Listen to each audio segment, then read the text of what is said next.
యేసు తాను మృతుల్లో నుండి లేపిన లాజరున్న బేతనియకు పస్కా పండుగకు 6 దినముల ముందుగా వచ్చాను. ఎన్ని దినాల ముందు వచ్చాడు? ఏ పండుగకి? పస్కా పండుగకి.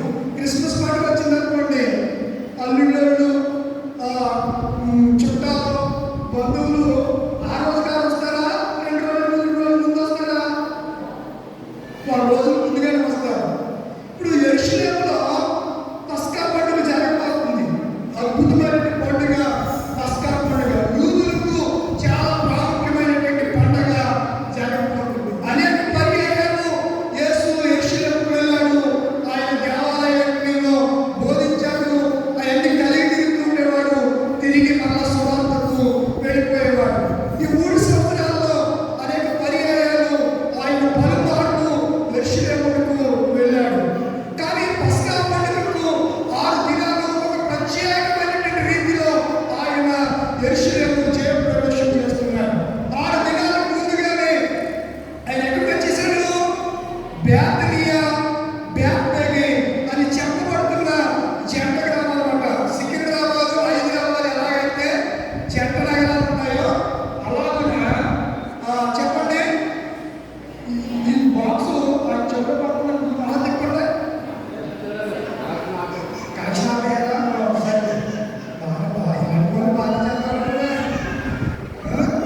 సరే, మంచిది. నాకు ఇప్పటికి స్ట్రైక్ అయిపోవాలి. అప్పుడప్పుడు అవుతూ ఉంటాను. అర్థమైందా? ఆలోచించండి. బేతనియా, బేత్ఫగే అనే చిన్న జంట గ్రామాలను. యెరూషలేము ఎత్తైనటువంటి ప్రాంతం. దానికి అదే కొండ మీద ఆనుకుని కొంచెం పొలం ప్రాంతంలో ఈ బేతనియా, బేత్ఫగే అనే ఈ జంట ఊళ్ళు ఉన్నట్లుగా మనం చూస్తూ ఉన్నాం. అయితే యేసు ప్రభు వారు ఇప్పుడు బేతనియాకి ఎన్ని దినాల ముందుకు వచ్చారు? 6 దినాలు. ఎవరింట్లో ఉన్నారు? రాత్రి ఆయన ఎవరింట్లో ఉన్నాడు చెప్పకపోయాడు. రాత్రి ఆయన ఎవరింట్లో ఉన్నాడు? మీకు దండూరం మీకు మామూలుగా పెట్టకూడదు. దండేసి పెట్టినా తప్పులేదే పెట్టదు ఒకసారి. మరియు ఎక్కువ వచ్చి నాకు చదివారు కదా ఇందాక.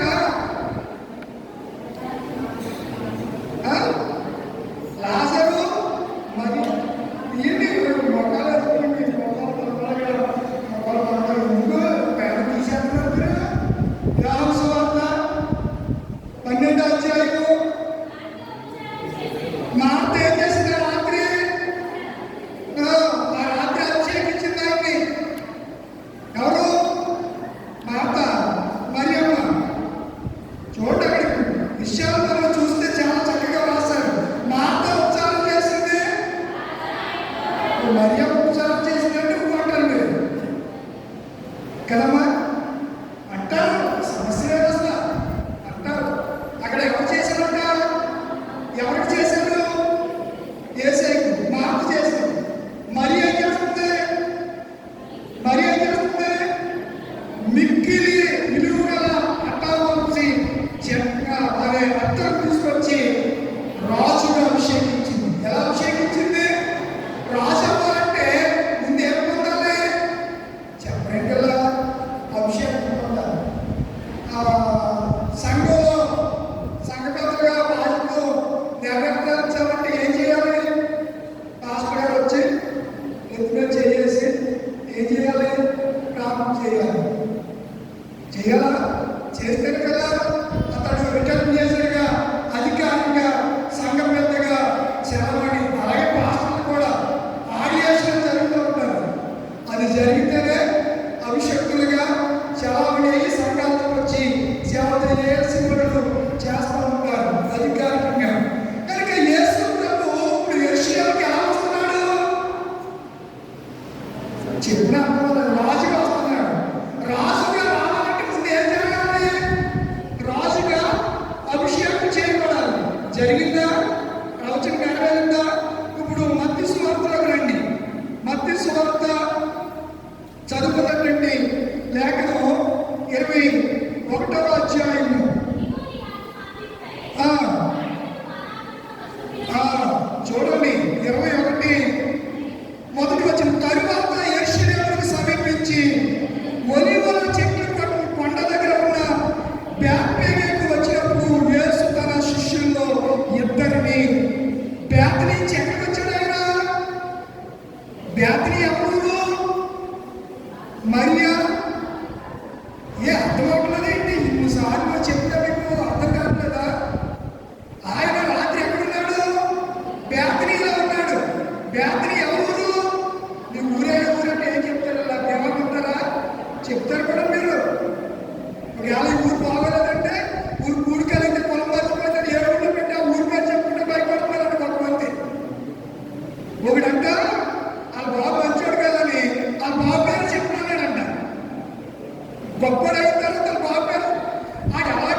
ఇస్రాయేల్ రాజుని రాశాడు. ఎవరు రాజుని రాశాడు? ఉందా మాట? ఎన్నో వచ్చిన ఎన్నో అధ్యాయం 12 అధ్యాయము 13 వచ్చిన అక్కడ ఏమంటున్నారు? ఇశ్రాయేలు రాజు మత్తయి సువార్తడు ఏమని రాశాడు? దావీదు, చెప్పండి, దావీదు కుమారులకు జై ప్రభు పేరట వచ్చేవాడు. అంటే యేసయ్య ఎవరికి ప్రతినిధిగా వస్తున్నాడు? పేరట ప్రతినిధి. ఎవరి పేరట వస్తున్నాడు ఆయన? మనం పాడతాం కదా, యేసు పేరు. దేవుడి ప్రేమ ఇదిగా అన్న శరణం ఉంటుంది చూడండి. యేసు క్రీస్తు పేరు నాకు పాటలే నేను జ్ఞాపకం చేసుకోవాలి. రక్షకుడు వెలసిన ఇలలోపల కారిజనులతో నెంతో సువాసనలు పలికినాడు. ఎంతో సువాసనలు నాడు. దేవుని ప్రేమ ఇదిగో జనులార నామము నన్ను తెలియలే. కేవలము నమ్ముకొనినా పరలోకం ఉందో. ఎలా వెలిశాడు? యేసుక్రీస్తు పేరున దేవుడు కుమారుడిగా యేసయ్య లోకంలోకి వచ్చి దానిని ఆయన ఎలా వచ్చాడో చెప్పాడు. ఎవరు? పౌలు గారు చెప్పాడు. ఆయన ఎలా వచ్చాడో చెప్పాడు. ఫిలిప్పీ రాసిన పత్రిక 2వ అధ్యాయం ఎలా వచ్చాడో చెప్పాడు కదా. అది కూడా ఒకసారి చూసి 2 మాటలు జ్ఞాపకం చేస్తాను మీకు. ఫిలిప్పీ రాసిన పత్రిక 2వ అధ్యాయము 5వ వచనం వచ్చినా ఏ మనసుగా క్రీస్తు యేసుకు కలిగిన ఈ మనసు మీరు కలిగి ఉండుడి. నోట్ చేసుకోండి. ఆయన దేవుని స్వరూపము కలిగిన వాడై ఉండి దేవునితో సమానముగా ఉండుట విడిచిపెట్టకూడని భాగ్యము నేర్చుకోలేదు. కానీ మనుషుని పోలికగా పుట్టి దాసుని స్వరూపమును ధరించుకొని తన్ను తానే రిక్తునిగా చేసుకునెను. మరియు ఆయన ఆకారమందు మనుషుడిగా కనబడి మరణము పొందినంతగా, అనగా శిలువ మరణము పొందినంతగా విధేయత చూపిన వాడే తన్ను తాను. ఈ రాజు, నీ రాజు ఎలా తగ్గించుకున్నాడంట?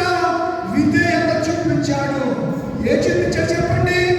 విధేయత కలిగిన రాజు ఈ రాజు అని నేను మీకు జ్ఞాపకం చేస్తున్నాను. హంబుల్ అంటే విధేయుడు. విధేయత హంబుల్. ప్రియమైన దేవుని పిల్లలారా, ఆయన రాజే. కానీ ఆయన ఎలాంటి రాజు అనగా చెప్పండి చెప్పండి చెప్పరా? విధేయుడైన రాజు. దానికి ఇంకోటి ఏంటి? సాత్వికుడు. సాత్వికుడైన రాజు, దీన మనసు కలిగినటువంటి రాజు. ఈ రాజు ఎలా వస్తున్నాడంట? గుర్రం మీద రావట్లా. దేని మీద వస్తున్నాడు? దేని మీద వస్తున్నాడు? మత్తయి సువార్తకుడు ఇలా రాస్తే గాడి మీద వస్తున్నాడని పౌలు గారు అసలు క్రీస్తు యొక్క నేపథ్యాన్ని గురించి వివరిస్తూ ఆయన పరలోక రాజ్యాన్ని విడిచిపెట్టుకోవడం. హంబుల్ సన్ అంటే విధేయుడైన కుమారుడిగా. Humble king, king of king, lord of lord, రాజులకు రాజుగా, ప్రభువులకు ప్రభువుగా. ఈ రాజు, నీ రాజు, మన రాజు, రారాజు ఎలా వస్తున్నాడు? విధేయుడిగా, సాత్వికుడిగా వస్తున్నాడు.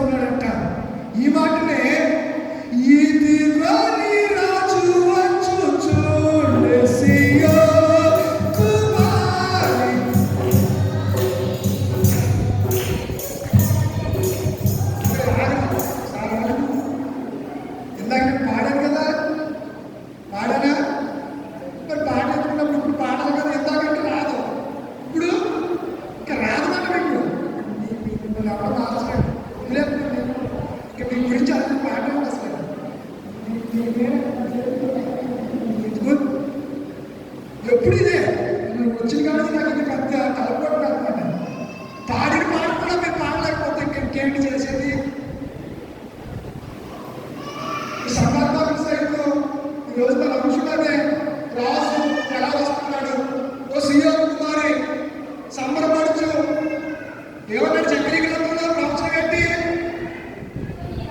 ఇదిగో నీ రాజు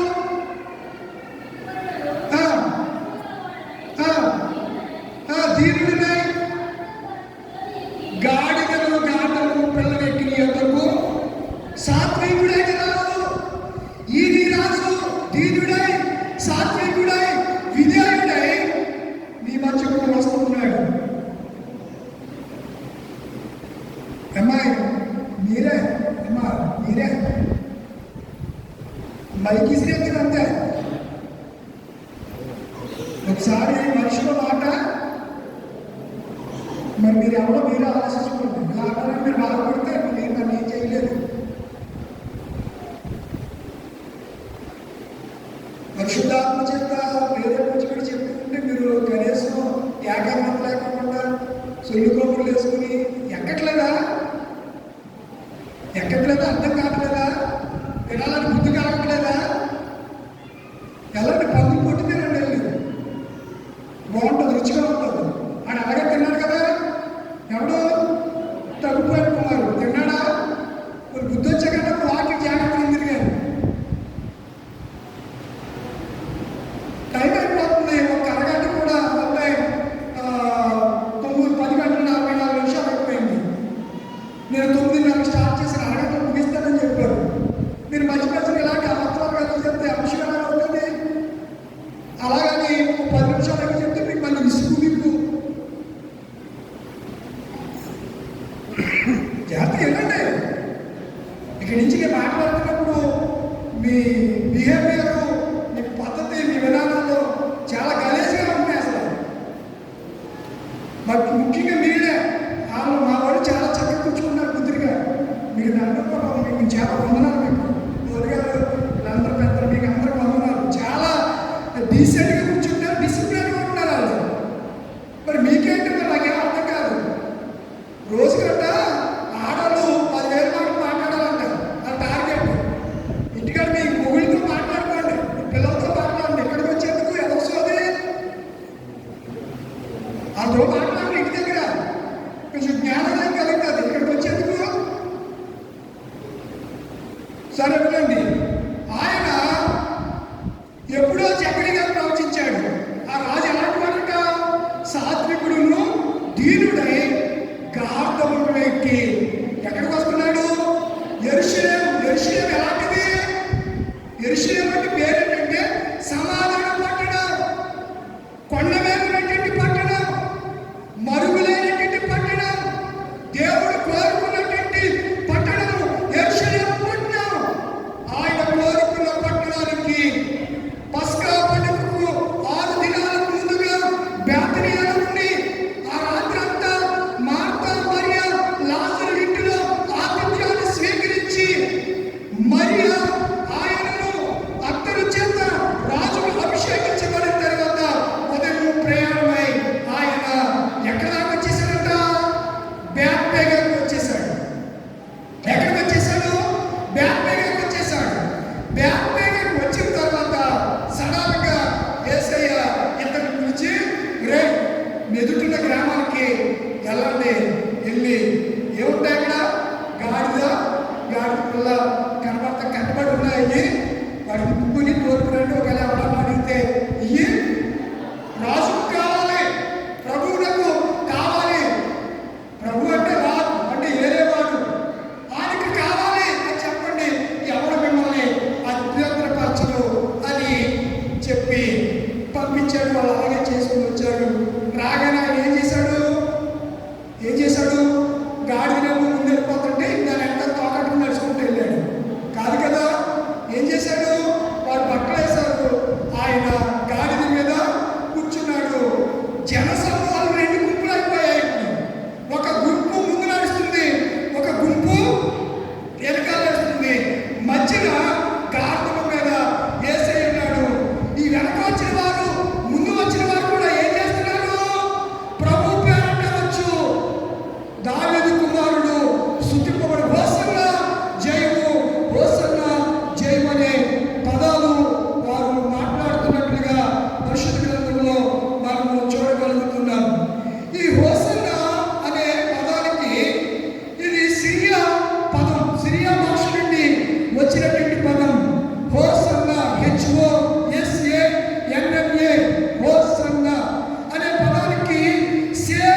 సేవియర్ అంటే రక్షకుడు. క్రీస్తు అంటే క్రీస్తు అంటే ఎవరో తెలుసుకుని చెప్పలేదు. ఈ మంత చెప్పండి, మంత ఆడు ఎవడో మిమ్మల్ని ఊరినట్లేదు, గొడ్లని అందుకే అంటున్నాడు. ఎవడో ఎవడో రాధామణి దాసం అక్కడ ఉన్నాడు. ఏమంటున్నాడు? ఆడు గొడ్లని మనమేమన్నాం, దూడలో మీరు మనమేమో తక్కువ తినలేదు. ఆడు మన గొడ్లు జనాలంటే మనమేమంటున్నాము, మీరు ఆవు జనాలు తోట జనాలు పట్టుకున్నాం. మనమేమో పుట్టుతామంటే అసలు కౌంటర్ రైట్లో ఎన్కౌంటర్ చేయట్లో మనం నుంచుగా ఉన్నాడు అసలు. అందుకే తెలుగు గారు క్రైస్తవులు ఏమన్నా చెప్పండి, తెలీదా? నిద్రపోయే సింహాలుగా వాళ్ళని నిద్రలోంచి లేకపోతే అన్నాడు. అవునా? నేను ఉంటుందే చెప్పుకుంటే చరిత్ర ఇది. అర్థమవుతుందా? ఇప్పుడు ముందు కనుక జరగవుతున్నారు యేసయ్యను వారు ఏం చేస్తున్నారు? స్తుతిస్తున్నారు. ఏమంటున్నారు? హోసన్నా. ఈ హోసన్న పదాల గురించి చెప్తే మాట చెప్పాను. సేవియర్, రక్షకుడు, రక్షించేవాడు. ఇప్పుడు అక్కడ రాజులు ఉన్నారు, కానీ యేసు వారి రాజులాంటి బిహేవియర్ లేదు, వారిలాంటి అధికారం చెలాయించట్లేదు. ఆయన దాసుడుగా తను తాను తగ్గించుకున్నాడని క్రీస్తు శకము 61లో పౌలు గారు ఈ పత్రిక, ఫిలిప్పీయులకు రాసిన పత్రిక రాసేసరికి ఈ విషయాన్ని చెప్తూ ఉన్నాడు. చూడండి, అదే యోహాను రాసిన కొలస్సీయులకు రాసిన పత్రిక 1వ అధ్యాయము 15వ వచనాన్ని నుంచి. కొలస్సీయులకు రాసిన పత్రిక 1వ అధ్యాయం 15వ వచనాన్ని నుంచి. ఆయన ఎవరు అంటే ఈ రాజు ఎలాంటి వాడు? ఈ నీతి రాజు, ఈ హంబుల్ కలిగినటువంటి, దీన మనసు కలిగినటువంటి రాజు, సాత్వికుడైనటువంటి రాజు ఎలాంటి వాడు? ఒకప్పుడు ఏమై ఉన్నాడు అని అంటే చదవమ్మా. ఆయన ఎవరు? అదృశ్య దేవుని స్వరూపుడై ఏ సృష్టికట ఈ రాజు ఈ సర్వ సృష్టికి ఆది సంభూతుడై ఉన్నాడు. ఏ సృష్టికి? సర్వ సృష్టికి ఆయన ఆది సంభూతుడై ఉన్నాడు. ప్రియమైన దేవుని పిల్లలారా, అలాంటి రాజు దీన మనసుకుడై సాత్వికుడై వచ్చాడట. ఇంకేమంటున్నాడు? ఏలయనగా ఆకాశమందున్నవియు భూమి అందున్నవియు దృశ్యమైనవి అంటే కనబడేవి కానీ అదృశ్యమైనవి అంటే కనబడినవి కానీ అది సింహాసనాలు, అమ్మా, ప్రభుత్వములైనను, ప్రధానులైనను, అధికారులైనను సర్వమును ఆయన యందు సృజింపబడెను. లోకంలో ఉన్న అధికారాలన్నీ ఎవరి ద్వారా అనుగ్రహింపబడ్డాయి? ఇప్పుడు నాకు ఈ పరిచర్య, మీ మందికి వచ్చే ఈ పరిచర్య పిలవడం అంటే మీరు పిలిచి ఆహ్వానించారు, కానీ నన్ను ప్రభు సేవలోకి అసలు పిలిచింది ఎవరు? యేసయ్య. ఈ పరిచర్యను నాకు అప్పగించింది ఎవరు? నా యేసయ్య. చాలా మంది ఆ దేవుని చేత అప్పగింపబడిన పనిని గ్రహించలేక మీ ద్వారా కాదండి, నేను ఎలా ఉన్నానండి, మీరు పెట్టిన భిక్షేనండి, అసలు నీకు భిక్ష పెట్టండి. ఈ రోజు ఈ 2025వ సంవత్సరం ఈ ఏప్రిల్ నెల ఎన్నో తారీఖుది? 13వ తారీఖు. ఈ మందిరంలో నువ్వు ఉన్నావంటే అది ఎవరి కృప? దేవుని కృప. ఇది నీ గొప్పతనమా? లేదా నీ బలమా? నీ డబ్బా? నీ హోదా? నీ అన్నమా? నీ చదువు? దేన్ని చూసుకుని నువ్వు నాది అని అంటా? నాదంటూ ఈ లోకంలో ఏది లేదు. మందంటే ఏది లేదు. ఉన్నదాన్ని ఉంటా ఆయన ద్వారానే అనుగ్రహించబడ్డాయి. ప్రధానులైన, రాజులైన, అధికారులైన ఎవరైనా యేసుకు సాటి రాలేరు. అందుచేత పురుషుడు చౌదరి అంటారు, సమానులు ఎవరు ప్రభు? నీకు సమానులు ఎవరు ప్రభు? ఎంత ఆయనతో ఎవరు సమానం చేస్తామండి? భూలోకంలో ఉన్న ఏ రాజుని ఆయనకి సమానంగా చేస్తాం? ఇక్కడ ఉన్న రాజుల యొక్క క్వాలిటీస్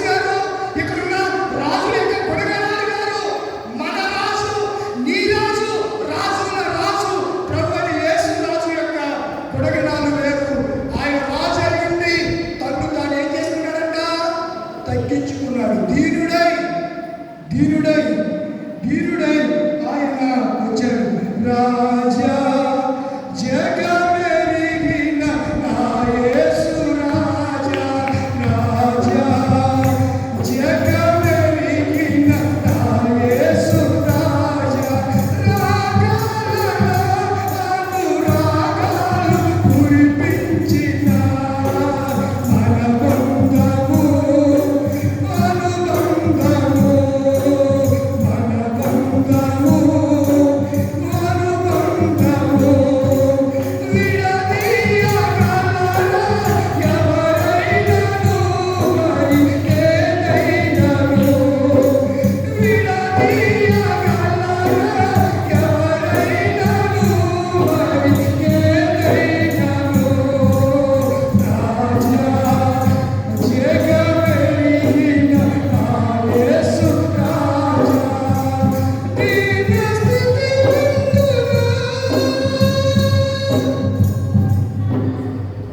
సంపన్న స్థితి అమ్మో నాకే వెళ్ళిపోతుంది.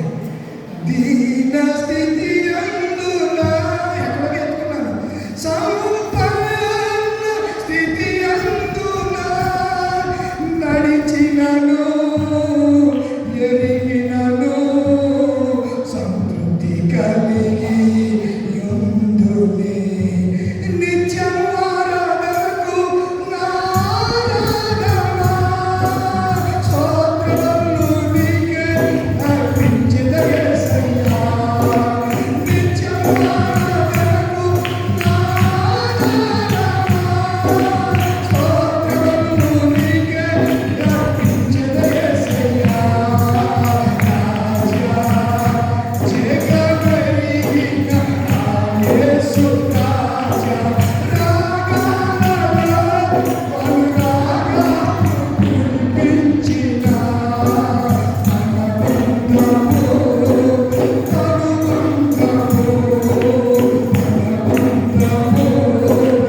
అనుబంధము విడదీయగలరా ఎవరైనను మరి ఏదైనను. రాజు జగమెరిగిన రాజు, నీ రాజు నా రాజు. మన రాజు యొక్క గుణలక్షణాలు ఏంటి? ఆయనలో ఉన్నది విధేయత, సాత్వికము, దీన మనసు. మూడు సరిపోతాయి. ఎన్ని లక్షణాలు ఉన్నాయి? ఒకటి విధేయత, రెండు సాత్వికము, మూడు దీన మనసు. రాజులే ఉంటాయా? రాజుకి ఎదురు చెప్తే ఏం చేస్తారు? చెప్పేలా ఊరుకుంటాడా? ఇప్పుడు అధికారులకు ఎదురు చెప్తే ఊరుకుంటారా? ఊరుకోరు. అది మంచి అయినా చెడ్డ అయినా వాడు ఊరుకోరు. తర్వాత ఇంటికి వెళ్ళి ఆలోచిస్తారు. కానీ 10 మందిలో మాట్లాడితే అసలు ఎట్టి పరిస్థితుల్లో నీకేం తెలుసు కూర్చో, నీకేం తెలుసు మాట్లాడుకుని కూర్చో అంటారు. అంటారా? అనరా? కంపల్సరీ జరిగేది ఇదే. ఇప్పుడు మేము కూడా స్టూడెంట్ క్లాస్ జరుగుతున్నప్పుడు వాడికి ఏదో తెలిసి దాటి గురించి చెప్పడంతో నీకు తెలియదు కూర్చో విను అంటారు. కంపల్సరీగా వాడు రైట్ చేస్తే వెరీ గుడ్ అంటే కానీ తప్పు చెప్పి దానికి ఒప్పుగా ఆఖరి మీదకి వెళ్తే ఏమంటా? డోర్ కూసుకుని కూర్చో, తోలు తీసి కూర్చోబెడతా అంటారు. నాకు సమస్య లేదు. అలా ఉంటుంది పరిస్థితి.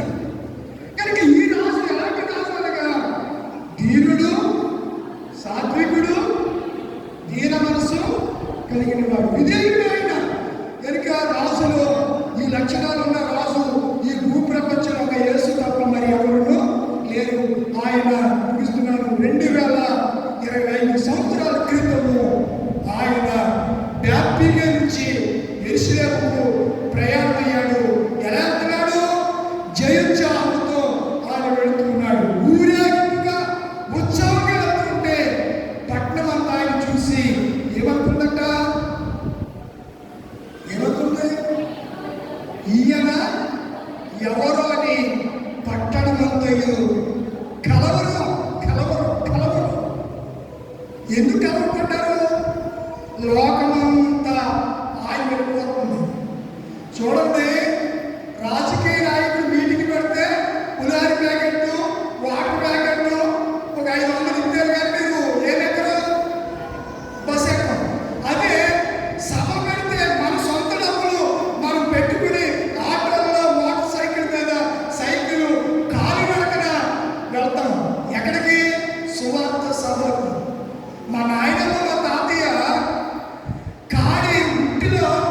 సత్యాన్ని పెట్టుకుని సాగుబాటించి నూతన హై స్కూల్ గ్రౌండ్ లో మీటింగ్ జరిగితే మీటింగ్స్ కొరకు వచ్చేసి ఆ చెట్ల కింద ఉండి తిని వండుకుని తినేవారంటే 3 రోజులు. ఏబి వాసరామణి గారు, ముమ్మూరి దేవదాసయ్య గారు, బ్రదర్ ఏలియా గారు మీటింగ్స్ పెట్టేవారంట ఆ రోజుల్లో. వీళ్ళ ముగ్గురు కూడా నూతన సంస్థలో ఉన్నప్పుడు మూల స్తంభాలలాగా కొనసాగినటువంటి వ్యక్తులు వీళ్ళు. బస్సుల్లో అక్కడి నుంచి సంఘాలు పెట్టుకుని మరి బియ్యం అవి తెచ్చుకుని అక్కడే పొలం కూడా తెచ్చుకుని ఆ 3 రోజులు అక్కడే వండుకుని తిని సువార్త విని మరలా వెళ్తూ ఉండేవారట. ఇప్పుడు అలాంటి రోజులు ఇప్పుడు మీటింగ్ పేపర్లో నేను ఒకటి చూశాను. చూసి ఏంటి అయ్యారా భోజనాలు లేదు ఇందులోనే అంటున్నాడు. అంటే ఇది వెళ్ళింది ఎందుకంట నిజమేనండి. నన్ను అడిగారు, చూశాడు పేపర్ చూశాడు. అయ్యారు 6ంటికే సభలు అన్నాడండి. మరి భోజనాలు ఎట్లా అంటారు? భోజనాలు ఇందులో ఉచిత భోజన సదుపాయం కాదు అని రాయలేదంటే నేను అడుగుతున్నాను. మరి నేనేం చెప్పను, ఆ రాయలేదు. మరి నేనేం చేయాలి చెప్పండి. అది రాయలేదు. మరి పెడతాడో పెట్టడో తెలియదు. నువ్వు దేనికోసం అంటున్నావు అంటే కొంతమంది ఈ మధ్య ఆ రోజు ఈ ఉదాహరణ ఎందుకు చెప్తున్నానంటే మన తాతల కాలంలో వాటి వరకు అంత దృష్టికొని వెళ్తూ ఉంటే ఇప్పుడు భోజనాలు పెడితే మీటింగ్ జరుగుతూనే ఉంటుంది. ఒక పక్కన తినేసి ముట్టు చూసుకుని నోట్లను పొలం కొట్టుకుని ఒక చికెన్ అనుకో కుట్టుకుంటూ వాడుకుంటాడు.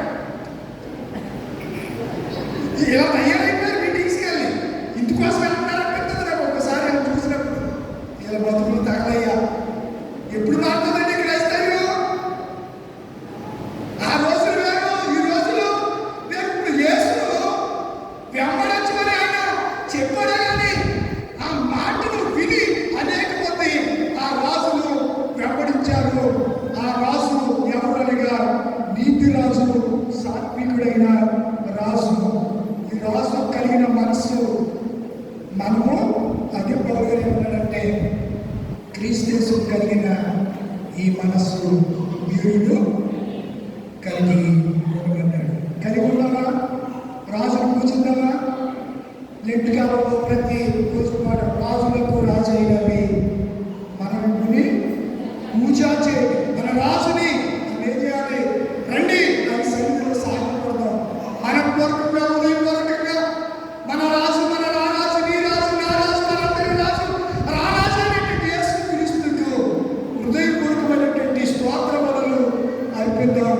రాజు జగమెరిగిన రాజు. ఈ లోక రాజులకి కొంత తెలుసు. ఆయనకు సమస్తం ఎరిగిన దేవుడు, సమస్తం చూస్తున్న దేవుడు. ఆ రాజును కలిగి ఉందాం. ఆ రాజు మనసు మనము కలిగి ఉంటే తప్పకుండా దేవుడు మనం ఏం చేస్తాడు? హెచ్చిస్తాడు, ఆశీర్వదిస్తాడు, వృద్ధులను తీసుకుని వస్తాడు, సమస్తాన్ని దారుణంగా అనుగ్రహిస్తాడు. అట్టి కృప దేవుడు మీకు అనుగ్రహించును గాక. ఆమె లేచి నిలబడండి. లేచి నిలబడతాం. సమస్త జ్ఞానం ఇచ్చిన దేవుని సమాధానము యేసు క్రీస్తు వలన మీ హృదయం